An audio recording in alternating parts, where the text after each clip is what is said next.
Hey everybody, it's Kneecap here, and welcome to This Week in WoW for the week of November 12th. As always, let's get started off by thanking the Patreon subscribers.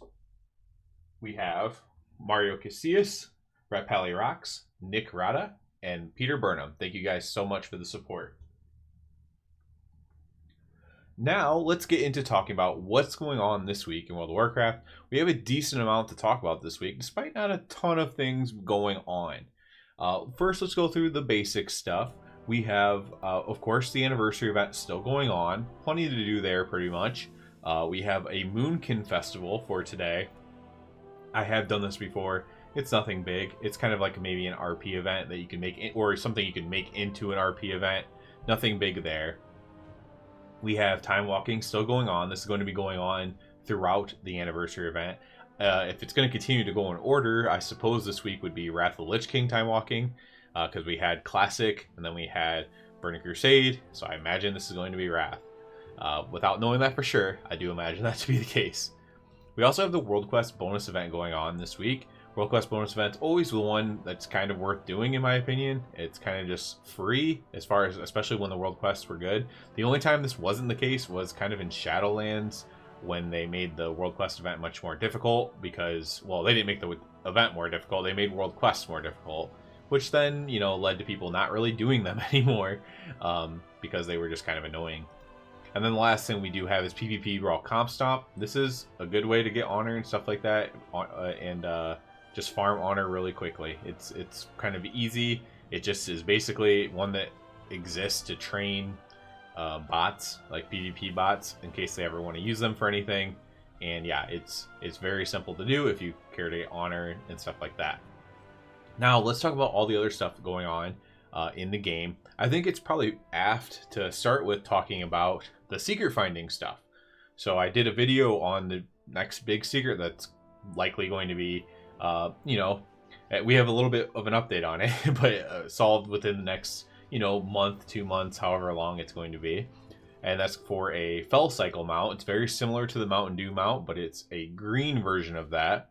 I can't pull it up right now because it's not in the game files unless you have an add-on. If you have it's in the game, but you can't see it in your journal yet. It's like a motorcycle. If you've seen the red one that from Mountain Dew or whatever, the promotion, it's kind of like that but green. And the secret to that had been found, and I did a video on that. A lot of people found that video, so a lot of people seem to be very interested in this secret. I'll have an update on it later in the week, but for this video, what I can say is they came out and said that because they saw people working on it so hard, they came out and said that basically we won't be able to solve it until at least next week. And this is because certain things are unlocked as the secret finding event progresses. It is time gated technically, which a lot of people got angry about, but it's not so much time gated as it's like content gated. There might be a reason, and by saying that I mean there might be a reason. The first clue might come out next week, and we just happened to find stuff that was already in the game that didn't need that first clue to unlock or whatever. Like we already just happened to find things that they probably didn't think we would find. That's possible, at least.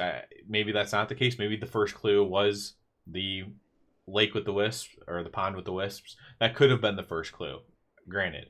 But I want to see how it unfolds, because usually once the secret is actually solved, it all kind of fits into place more. It makes a lot more sense than when we're finding clue 2 and clue 7 and clue 5. Oh, we realize we can just skip clue 6, so we don't even care about it. But once you put them all in order, a lot of times it makes more sense. So I'll be interested to see on the 19th, if we even find it on the 19th, what we find. And like I said, it very well could be like kind of like a aha moment of, well, this is when you were actually supposed to start and find everything. But we'll see. Maybe that's not the case. Either way, I'm very excited, and I will keep updates on that as we go. Obviously, I probably won't update this before next week since it's not going to be coming out unless something else is found. If something else is found, I'll update that in a video, and I'll try to keep those to like once a week or something like that. As far as updates on the secret, when the secret's completed, I'll have a full guide like I've done on most of the major secrets in the game. And by secrets, I mean, there's actually steps, hidden things, encrypted things. I've done most guides on most of those things since I started doing videos, and I expect to do no less here with full coordinates, full thought process, very verbose, but very very informative as well. Yeah, so that was a big thing. We also had MDI this past week. I know esports isn't for everybody, but I love watching it. It really it really helps me understand like the better way to do the dungeons than what I might be doing in my pugs or whatever.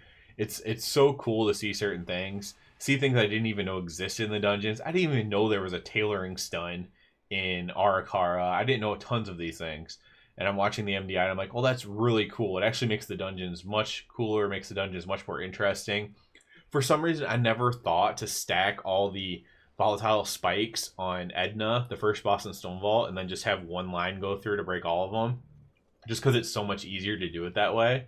Like, I never thought to do that for some reason. Just seeing these little intricacies that you can actually do in your own keys, because they're not like, you know, super hard to do, but you just don't know to do them or you don't think to do them. So I always enjoy that. I know esports isn't for everybody, but I always like watching the MDI and then be like, okay, so if I have to run the dungeon, I at least have I have some way to make it even easier or make it more fun or something like that. So I thought that was pretty cool.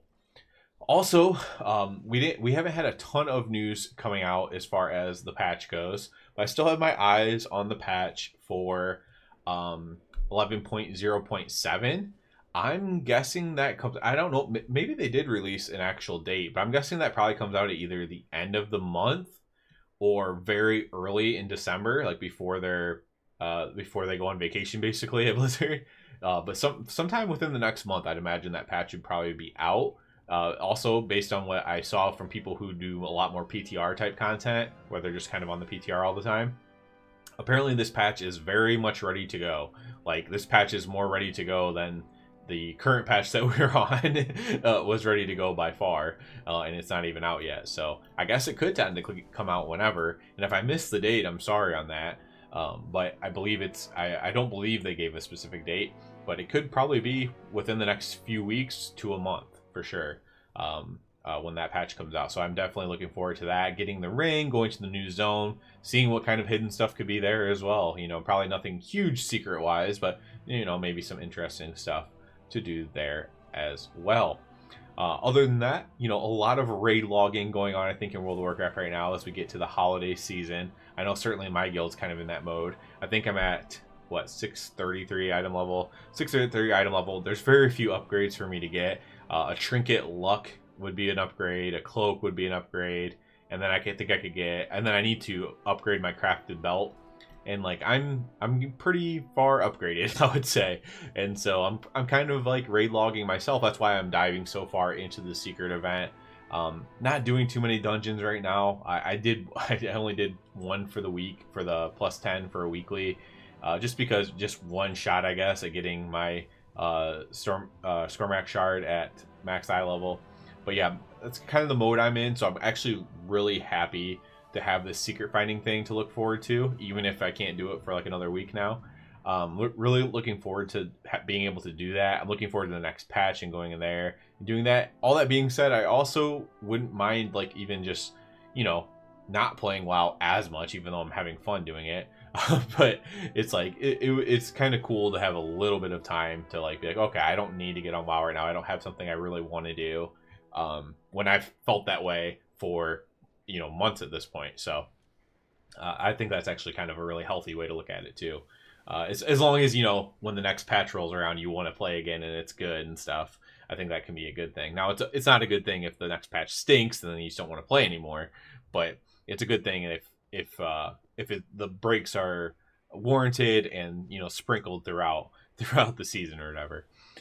So yeah. Other than that, I can't think of much else to talk about for this week, but like I said, I put so many hours into that secret finding event. Again, this week it'll be a bit of a step back from me because I'm like, okay, we can't solve it until next week anyways. Okay, take a step back, maybe do a few more dungeons this week, but overall take a step back a little bit for how much I've been playing World of Warcraft.